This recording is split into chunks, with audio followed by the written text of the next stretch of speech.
Welcome back.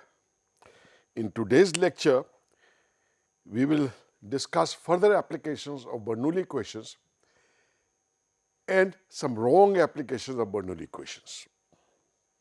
Let's start with pressure distribution on a cylinder in an inviscid flow.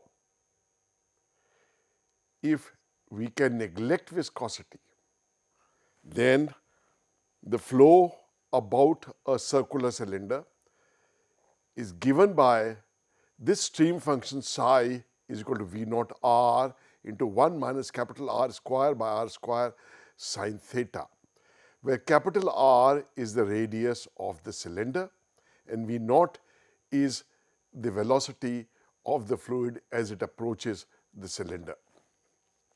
As we have discussed, we can find out the velocity component of this flow by taking the derivatives of the stream function psi. The R component of velocity is given by minus 1 over R del psi by del theta, and this on R is equal to capital R, that is on the surface of the cylinder is 0. The velocity component theta, V theta, on the surface of the cylinder, that is at R is equal to capital R, and at any theta is minus del psi by del R at R is equal to capital R, and that turns out to be minus twice V naught sine theta. We have plotted the velocity variations as a function of theta. On this, the nose of the cylinder and the tail of the cylinder are stagnation points where the velocity is 0. The maximum velocity is at the shoulder of the cylinder. To find the pressure on the surface of the cylinder, we need to apply Bernoulli equation. With this definition of angle theta, let us consider a streamline from a point 1 far stream of the cylinder and point 2 on the surface of the cylinder at an angle theta. A Bernoulli equation requires that the 2 points should be on the same streamline. So applying the Bernoulli equation between points 1 and 2, we know the velocity at point 1 is V1 is equal to V naught, and the pressure there can be taken as the undisturbed pressure P atmospheric. At point 2, the velocity we have determined earlier is minus twice V naught sine theta. We have to determine the value of the pressure at point 2, the P2. And if we apply the Bernoulli equation, that is the kinetic energy plus the potential energy plus the pressure term is the same at point 1 and point 2, we get this result that P2 minus P atmospheric, that is the gauge pressure at point 2, is 1/2 rho V naught square times 1 minus 4 sine square theta. We define a pressure coefficient Cp as this gauge pressure divided by 1/2 rho V naught square, and this comes out to 1 minus 4 sine square theta. And if we plot this, we get this value. The pressure coefficient is positive to start with at the nose of the cylinder. It decreases continuously till we reach the shoulder, that is at theta is equal to 90 degrees, where the pressure coefficient is minus 3. The pressure is negative. The gauge pressure is negative, below atmospheric. The pressure rises back again to 1 at the tail of the cylinder, and this is for the top half, and the same pattern repeats in the bottom half of the cylinder. If we plot the pressure distribution in a polar plot, this is the pressure distribution that we get. This area is the negative gauge pressure And this region here and here are the positive gauge pressure region. Clearly, the pressure pattern is symmetrical, fore and aft and top and bottom. So, there is no net force on this cylinder, no drag. We will later on study a theorem which states that in irrotational flows, the drag force on any two-dimensional body is 0. This is the actual flow behind the cylinder. We've assumed that the flow on a cylinder is irrotational, and when the flow is irrotational, the flow does not separate from the body. But in any actual flow, there is separation. And if the Reynolds number is the order 10 to the power 4 or less, then the separation takes place very early. And this pressure distribution that we obtain is like this. A Reynolds number is equal to 1.1 into 10 to the power 4, about 11,000. You notice that the pressure in the front of the cylinder, both these areas are the front of the cylinder, are very close to the irrotational flow distribution, inviscid flow distribution. But the flow separates in this region, and that is reflected here. You notice that in the irrotational flow, the flow starts at high pressure, goes down at 90 degrees, it is at the lowest point and then recovers as it travels backward. At the back of this, the pressure is the same as in the front. But in actual flow, the pressure does not recover. The pressure remains in the negative region.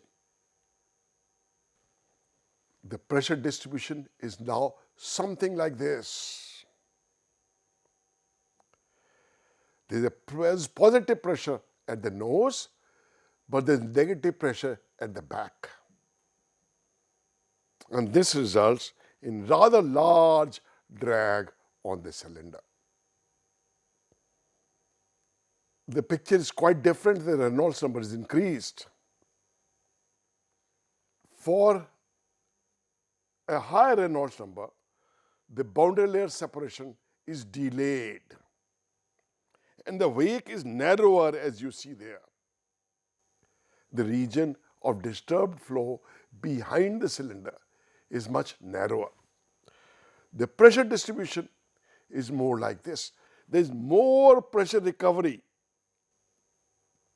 at the back, though still it has not recovered to the level at the nose, but there is much better pressure recovery. This is at Reynolds number is equal to 6.7 into 10 to the power 5, about 670,000. We will later learn that this is where the boundary layer on the cylinder has become turbulent. Turbulent boundary layer is more energetic, so it travels till further down the cylinder before it separates. And so the pressure profile is more closer to the irrotational flow pressure profile for most of the region except near the very tail. And because of this, the drag on the cylinder is much lower. The pressure profile looks like this. The pressure is still negative at the tail, but the magnitude is much less than what it was when there was laminar separation at Reynolds number of 110,000. There is still drag, but the drag is much lower. This graph shows the variation of the drag coefficient, which is defined as the drag force divided by 1/2 rho V0 square times the frontal area of the cylinder. And we see that on a smooth cylinder, the drag coefficient is constant at about 0.44 till a Reynolds number of about 5 into 10 to the power 5, and then it drops suddenly to a lower value. On a rough cylinder, the transition occurs a little earlier because the roughness of the cylindrical surface makes the boundary layer on the cylinder turbulent at a lower Reynolds number. In fact, we will later learn that this is the reason why we make the golf balls dimpled, to reduce the drag on them. But the picture is quite different on a streamlined body. If we take an aerofoil, a two-dimensional wing, then the measured pressure coefficient and the calculated pressure coefficient under the assumption that the flow is irrotational are almost the same, except at the very tail of the aerofoil. This is largely because an aerofoil is a streamlined body, rounded nose and long tapering tail, such that the boundary layer separation on this is minimal, only very near the tail.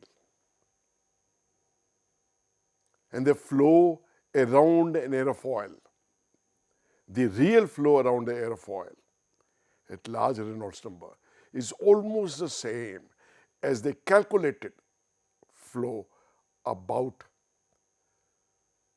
an aerofoil, with the assumption that the flow is rotational, Inviscid.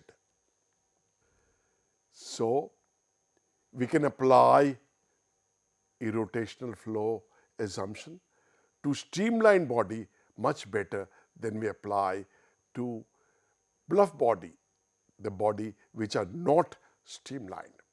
But even in those bodies, the pressure distribution near the nose is the same, both in the real flow as well as in the theoretical flow, with the assumption of a rotational. Let's next consider the case of pressure distribution on a rotating circular cylinder. The stream function for such a flow is written here, is the same as that for a circular cylinder without rotation, plus the last term which represents circulation and causes this to behave like a rotating cylinder. Psi is equal to V naught R into 1 plus capital R square divided by R square into sine theta minus gamma by twice pi ln R by R, where gamma for a circular cylinder is equal to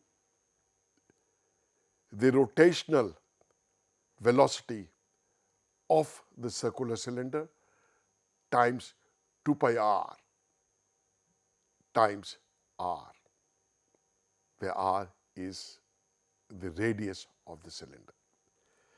We can find out the velocity components in the same fashion as before. These are the velocity components on the surface of the cylinder at R is equal to capital R. Of course, the radial component of velocity is 0. There is no flow penetrating or coming out of the cylindrical surface, but the theta component is minus twice V naught sine theta plus gamma by twice pi r, where gamma is related to the rate of rotation of the circular cylinder. If we draw this, if this is a circular cylinder, then for the flow taking place from left to right and the cylinder rotating in a counterclockwise manner, the stagnation points are now located off the major diameter. When there was no circulation, the stagnation points were at the nose of the cylinder and at the tail of the cylinder. Now the stagnation points S1 and S2 have moved up. The flow is not symmetric on the top and bottom. The velocity at the bottom is much more than the velocity at the top. This can be seen by inspection alone, because the streamlines are much closer together at the bottom and far apart on the top. This is for a specific value of the circulation gamma. If the value of gamma increases and it requires a critical value 4 pi V naught r, such that gamma by V naught r is equal to 4 pi, which is 12.6. The 2 points S1 and S2 move till there is only one stagnation point. The asymmetry is much more. For values of gamma c greater than this value, the stagnation points move off the cylindrical surface.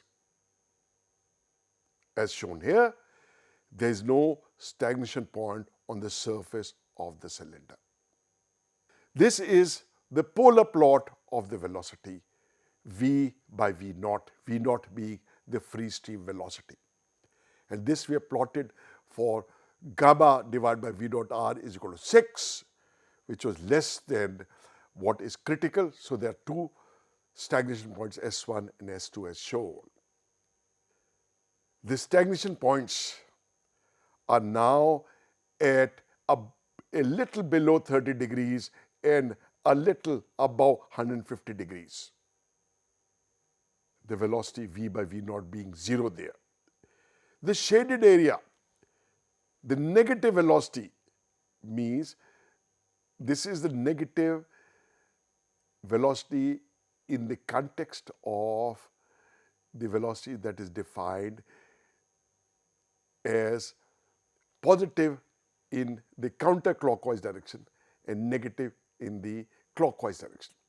So between point S1 to S2, the velocity is in the clockwise direction, that it is coming out to be negative. But the value here is less than 1. The pressure is again obtained by applying the Bernoulli equation between point 1 and point 2 on the same streamline. And as before, we can obtain the pressure coefficient as P2 minus P atmospheric divided by 1/2 rho V naught square, and that comes out to 1 minus 4 sine square theta plus twice gamma sine theta divided by pi V naught r minus gamma divided by twice pi V naught r whole square. This pressure coefficient is plotted in this polar diagram. The two gray lobes here represent positive pressure, and this big white lobe at the bottom represents the negative pressure. And because of this, Now there is a component of force acting on the cylinder downwards. We call it lift because it is perpendicular to the direction of flow. The undisturbed flow is from left to right horizontally. This force is perpendicular to it, so it is termed lift. How do you evaluate the force? Since we know the pressure at every location, we find out the pressure force at an angle theta and take the vertical component, which is P cosine theta, and the area of that element is twice pi r d theta, and we integrate over 0 to 2 pi, and we get the force per unit length F prime as minus rho v dot gamma. This is the famous Magnus rule.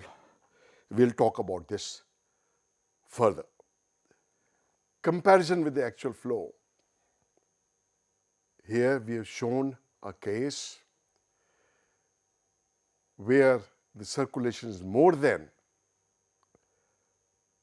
the critical circulation, and you see the flow picture.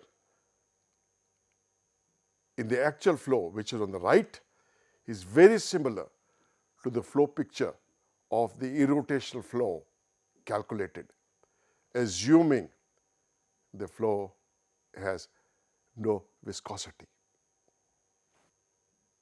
This Magnus force on a rotating cylinder has found application in what are known as Flettner rotor ships. A ship called E Ship 1 was equipped with 9 marine diesel engines with a total output of 3.4 megawatt. The ship's exhaust gases from the boiler are connected to a Siemens steam turbine, which in turn drives 4 Enacron developed Flettner rotors, these 4 vertical rotors. And as this 4 vertical rotates and the ship moves forward, this results in additional thrust in the forward direction. These rotors are 27 meters tall and 4 meters in diameter. But this Magnus effect, that is a force produced on a rotating cylinder or a sphere, that is normal to the direction of motion, finds wide application in sports. In sports using balls, if the balls travel straight, it does not deviate from its path. It is very easy to predict its motion.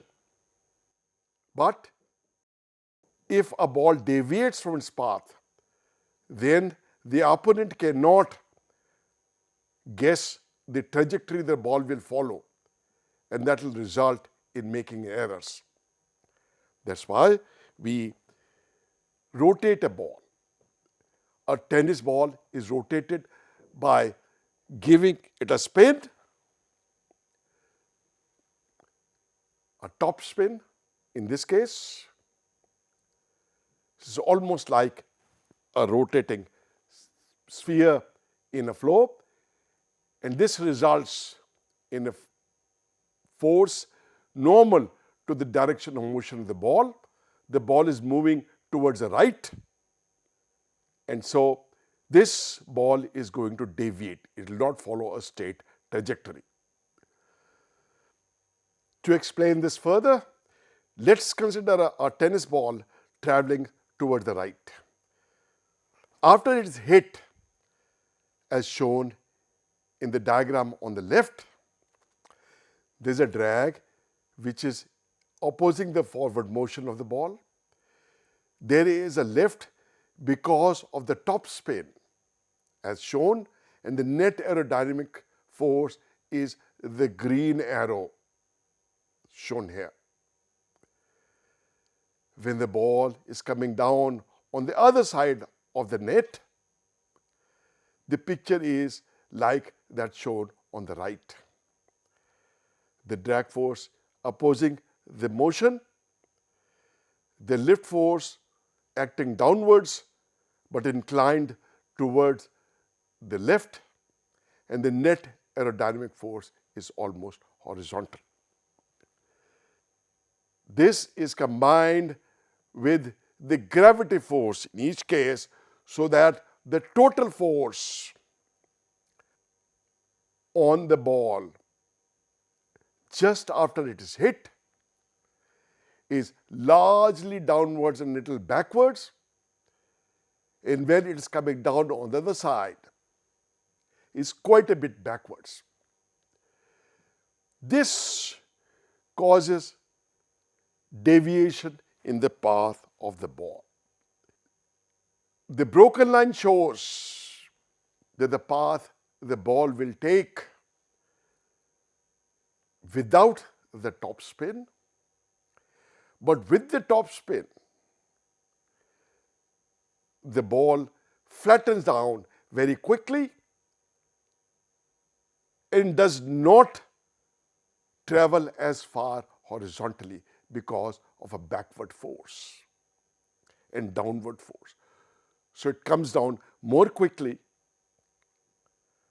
So a shot hit with the same force is less likely to be out of court if it has top spin rather than when it does not have a top spin. This gives great advantage to the player. Same thing in the football. The banana shot. I'll show you here the animation of the curved shots created in football using the Magnus effect. In 1997, in a game between France and Brazil, a young Brazilian player named Roberto Carlos set up for a 35-meter free kick. With no direct line to the goal, Carlos decided to attempt the seemingly impossible. His kick sent the ball flying wide of the players, but just before going out of bounds, it hooked to the left and soared into the goal. According to Newton's first law of motion, an object will move in the same direction and velocity until a force is applied on it. When Carlos kicked the ball, he gave it direction and velocity, but what force made the ball swerve and score one of the most magnificent goals in the history of the sport? The trick was in the spin. Carlos placed his kick at the lower right corner of the ball, sending it high and to the right, but also rotating around its axis. The ball started its flight in an apparently direct route, with air flowing on both sides and slowing it down. On one side, the air moved in the opposite direction to the ball's spin, causing increased pressure, while on the other side, the air moved in the same direction as the spin, creating an area of lower pressure. That difference made the ball curve towards the lower pressure zone. This phenomenon is called the Magnus effect. This type of kick, often referred to as a banana kick, is attempted regularly, and it is one of the elements that makes the beautiful game beautiful. But curving the ball with the precision needed to both bend around the wall and back into the goal is difficult. Too high and it soars over the goal. Too low and it hits the ground before curving. Too wide and it never reaches the goal. Not wide enough and the defenders intercept it. Too slow and it hooks too early, or not at all. Too fast and it hooks too late. The same physics make it possible to score another apparently impossible goal, an unassisted corner kick.